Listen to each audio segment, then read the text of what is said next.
Greetings to you, family and friends. I greet each one of you in the mighty and the powerful name of Jesus Christ, our Lord and Savior.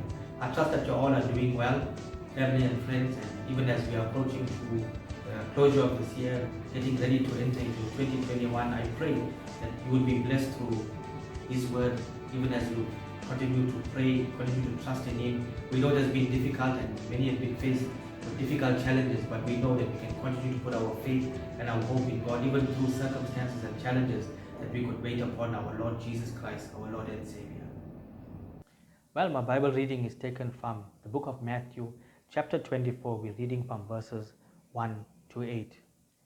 Jesus left the temple and was walking away when his disciples came up to him to call his attention to its buildings. "Do you see all these things?" he asked. "Truly I tell you, not one stone here will be left on another. Every one will be thrown down." As Jesus was sitting on the Mount of Olives, the disciples came to him privately. "Tell us," they said, "when will this happen, and what will be the sign of your coming and of the end of age?" And Jesus answered, "Watch out that no one deceives you, for many will come in my name, claiming I am the Messiah, and will deceive many. You will hear of wars and rumors of wars, but see to it that you are not alarmed. Such things must happen, but the end is still to come. Nations will rise against nation, and kingdom against kingdom. There will be famines and earthquakes in various places. All these things are the beginning of birth pains." Let us pray this morning, even as we look into God's word this morning. Father, we pray, Holy Spirit, Lord, even as Lord Jesus, I would minister your word, that you will speak in and through me. And I pray, Lord, that the people that will listen to your word, the hearts will be receptive to your word, Lord, through the power of your Holy Spirit. And I pray that someone will be touched this morning, Father, Lord, because it is your word. And I just want to give you glory this morning. We give you praise and we give you honor in Jesus' name. Amen. Well, I entitled my message this morning, Jesus, who is the light of hope. The crisis that we are in has brought the world almost to a standstill. Many are still reeling over the loss of a family member, a friend, or a loved one. Others have lost their jobs, and the repo rate has escalated so drastically that has brought many to a place of tough decisions. Families have been under such immense pressure, and maybe right now you feel rejected, you feel forsaken, and you do not know which way to turn to. You feel that you are at the crossroads right now, and you do not know what to do, and there is so much of uncertainty right now to life. I want to encourage you this morning, do not lose heart. There is always light at the end of the tunnel, and Jesus is the light of this world. So we need to look up to him so that he can brighten us as we rely and depend upon him and allow him to come and dwell into our hearts and into our lives. The book of Matthew chapter 6 verse 26 says, "Look at the birds of the air. They do not sow or reap or store away in barns, and yet your heavenly Father feeds them. Are you not much more valuable than they?" Remember, family and friends, that each one of us are valuable in the eyes of God, and he will surely take care of us. If he can take care of the birds of the air, how much more precious are we to him? The book of 2 Peter chapter 3 verse 8 to 9. "But do not forget this one thing, dear friends. With the Lord, a day is like 1,000 years, and 1,000 years are like a day. And the Lord is not slow in keeping his promise, as some understand slowness. Instead, he is patient with you, not wanting anyone to perish, but everyone to come to repentance." God doesn't want any one of us to perish, because we are all precious in his sight and we are all his children. He wants every human being on the face of the earth to be with him in eternity. Some of our loved ones are now rejoicing with the Lord. No more pain, no more suffering. Today they are in a better place, and I believe that this pandemic is no accident. God wants the attention of his people. God wants the attention of you and I this day, and we can draw near to him. As we draw near to him, he will draw near to us, and we all should be on this eternal journey of life. We do not know how many has gone to a lost eternity, but to the living there is still hope. The book of Romans chapter 14 verse 11 says, It is written, as surely as I live, says the Lord, every knee shall bow before me, every tongue will acknowledge God. And God wants us to acknowledge Him. He wants us to become desperate for Him more and more each day. In the book of Romans chapter 13 verse 11 to 12 says, understanding the present time, the hour has already come for you to wake up from your slumber, because our salvation is yet nearer now than when we first believed. The night is nearly over, the day is almost here. So let us put aside the deeds of darkness and put on the armor of light. The coming of our Lord Jesus Christ is soon, and God wants us to come out of our place of complacency. He wants us to come out of our comfort zones, and He wants us to awake from our slumber and know the signs of the end of time, because the coming of the Lord is soon. So God wants us to come to a place of repentance, and He wants us to come and live a life that will be pleasing and holy to Him, that will bring glory and honor to Him. Even as we prepare our hearts, we prepare ourselves here on earth for this eternal journey that we are in, that we may be not distracted but look up to Him and keep focused on Him. The book of Matthew chapter 24 verse 36 to 42, it says, but about that day or hour no one knows, not even the angels in heaven, nor the Son, but only the Father. As it was in the days of Noah, so it will be at the coming of the Son of Man.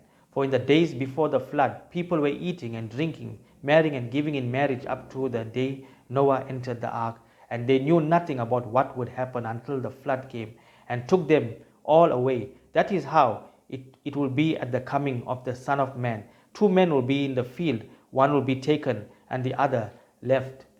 Two women will be grinding with the handmill, one will be taken and the other left. Therefore keep watch, because you do not know on what day your Lord will come. So friends, let us keep watch and be aware of the signs of the end times, as the book of Matthew 24 explains to us. Let us know that we are living in the end times. So let us allow ourselves for God to prepare our hearts for this journey of eternal life. According to the Bible scholars, over 2,000 prophecies has already been fulfilled, making God's word thus far true and accurate. According to Scripture, God has been warning His people to repent and live a life that will be pleasing and holy to Him. God has been warning His people from generation to generation through the prophets and through His servants for people to repent and come to Him, because God wants us to be in eternity with Him. It is not God's will for us to live in despair. It is not God's will for us to live in destruction. God wants us to live a life that will bring honor and glory to Him, and so that we could be a light shining for Him, so His light can infiltrate through our lives, be a light shining for Him in this dark and dying world. The book of Psalms chapter 8 verse 4 to 6, the Bible says, what is mankind that you are mindful of the human beings, that you care for them? You have made them a little lower than the angels and crowned them with the glory and honor. You made them rulers over the works of your hands. You put everything under their feet. And the psalmist is saying, what is man that you are mindful of him? You gave him power, you gave him dominion over everything that you created. And when we look at the stars, the moon, everything that you set into place, and you made man a little lower than the angels. And God really honors mankind, and He really loves us. If it wasn't so, we wouldn't have, God the Father wouldn't have sent His Son Jesus to die on a cross for you and I, because that is how precious you are to Him. So let us come to a place where we come to a place of repentance and come back to God, because God wants us to become back to His fold. And God has given mankind power. He's given us the dominion. He made us little lower than the angels, and He took time with each one of us, and we are the best of His creation. To the living, God's salvation plan is still available, because Jesus is still on the throne. By His blood, we are redeemed, and by His grace, we are saved. Jesus came to reconcile us back to God, and that is the purpose of the Lord Jesus Christ coming to this earth, is to reconcile man back to God and to restore us back to this relationship that God wants for each and every one of us. So let us come back to God while it is still time, because there will be a time when we will not have this opportunity. So let us make right with God as we come before him in repentance. The book of Revelation chapter 22 verse 7 says, "Look, I am coming soon. Blessed is the one who keeps the word of the prophecy written in the scroll." And Jesus awaits the right moment to come back to this world. In the meantime, he wants you and I to obey his commands. And Jesus says that through his word that I am the way, the truth, and the life. Maybe you have fallen away, but God wants you to come back to the fold. God wants you to come back to this eternal journey of life that we will be one day with him. And Jesus died, he rose again, and Jesus conquered death. To the living, we have hope because death has lost its sting, and we have this eternal hope. So we need, even though we've seen what has been happening lately, we need to be alert and let us be aware, let us keep watch to see the signs of the end times, because the coming of the Lord is soon. As the prophets have spoken over from the beginning of time, from generation to generation, warning God's people to come back. Even when the Israelites were disobedient to God, and God spoke to Moses, God spoke through Joshua and many other prophets, so that his children could be in eternity with him. So God has given us a free will to choose right from wrong. And so this day, God has given you a choice to make this choice to choose this day whom you will serve. The book of Romans chapter 6 verse 20 to 23. It goes like this: "When you were slaves to sin, you were free from the control of righteousness. What benefit did you reap at the time from the things you are now ashamed of? To those things result in death. But now that you have been set free from sin, have become slaves of God, the benefit you reap leads to holiness, and the result is eternal life. For the wages of sin is death, but the gift of God is eternal life in Christ Jesus our Lord." So let us come back to God while it is still time, because there will be a time when we will not have this opportunity. So let us make right with God as we come before him in repentance, as God has been reminding his people from generation to generation to come in repentance before him and live a life that will bring honor and glory unto his name. As we look at the book of Revelation chapter 22 verse 7 says, "Look, I am coming soon. Blessed is the one who keeps the word of the prophecy written in the scroll." So you are blessed when you keep his word, when we stand upon his word, when we stand upon his promise. So we are the children of the Most High God, and God will not forsake his children that rely and depend upon him. Even though we may face challenges, even though we may face circumstances, we know that God is with us through the difficult times, and God will take us through. Even though we are living in this world, God is the light that will shine upon us, and his light will illuminate through the darkness, through our lives. Family and friends, let us not give up hope in this time.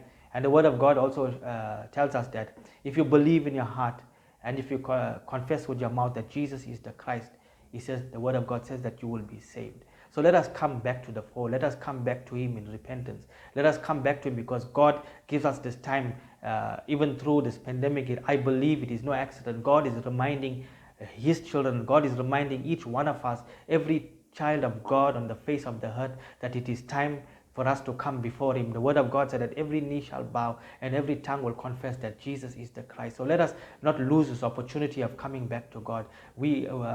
God has a plan and God has a purpose for each and every one of us, and Jesus awaits the right moment to come back to this world. In the meantime, he wants you to obey his commands. You and I, he wants us to obey his commands through this difficult time that we are facing right now. But we know that with Christ all things are possible. So let us pray this morning, even as you would gather your friends and your families, wherever you are right now. If you believe in your heart that Jesus is the Christ, and you confess with your mouth, and the word of God says that you will be saved. So let us continue to look up to him. Let us continue not to look at these things that will distract us around us. The word of God says that there will be earthquakes and all of these things. But we need to keep focused on him, this morning. Let us pray. Father, we thank you for your grace. We thank you, Father, for your love. We thank you for your mercy, even through this difficult time, that we can find rest and we can find peace in you, to know that you are in control over every situation. Father, we pray, Lord, we know that many has lost loved ones. We pray your peace and comfort upon them, Father. We know many maybe have gone to a lost eternity, Lord Jesus. But Lord, Father, it is you that will judge, oh God, Father. Lord, to the living, Lord, while we have time, mighty God, Father, we pray that we will make right with you. We will make right with our families and friends, that we will come to a place, oh God, of understanding of your word, oh God, Father. And we know that, Lord Jesus, that your word, Lord, will be in our hearts, oh God, Father, to know, Lord Jesus, Lord, that your coming is soon. So help us, oh God, that you'll prepare us, oh God, for a time such as this. We pray as your children, oh God, Father, even as your word says, what is man that you are mindful of him, that you care for him, and that you made him little lower than the angels. And Lord, we thank you, Father, that you honor us. And thank you, Lord Jesus, Lord Father, that you've chosen each one of us, oh God, Father, that you have a purpose for each one of our lives, oh God, Father. Help us, oh God, to continue to seek you, to call upon your name, and to wait upon you, Father. Your word says, when we call upon your name, Lord Jesus, that you will answer us. So we just thank you, Lord, this evening, as we give you glory, we give you praise, and we pray your blessing upon each one that is listening to your word, Lord, this morning. In Jesus' name, amen. Let us receive the benediction. Now may the threefold blessing of God the Father, God the Son, and God the Holy Spirit be upon each one of us. In Jesus' name we pray. Amen.